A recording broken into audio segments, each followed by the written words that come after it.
İşğaldan azad olunmuş ərazilərə böyük qayıdış davam edir. Bu mərhələdə Cəbrayıl rayonuna 39 ailə, 165 nəfər yola salınıb. Şükürbəyli kəndinə qayıdanlar Respublikanın müxtəlif yerlərində, əsasən yataqxanalarda, sanatoriya və inzibati binalarda müvəqqəti məskunlaşmış ailələrdir.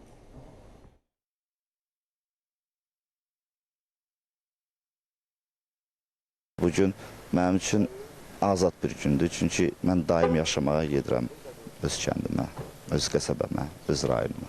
Mən hal-hazırda pedaqoji fəaliyyətlə məşğulam və orada da bu işi davam etmək fikrindəyəm. Mənim üçün iki qat sevinçli bir gündür ki, mən doğulduğum kənddən şagird kimi çıxmışam və bugünkü gündə həmin məktəbə bir müəllim kimi qayıdıram və mənim missiyam savadlı şagirdlər və vətəndaşlar yetişdirməkdir.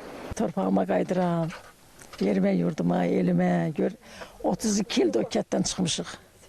Birinci səfər gedirəm o kəndə. Deyirəm, mən gedəcəm, toxum götürmüşəm, yapar və kəcəm orada. Qarğı dalı götürmüşəm. Apar və kəcəm, oğluma deyirəm, ştil al, get aparaq o köyə həyətə.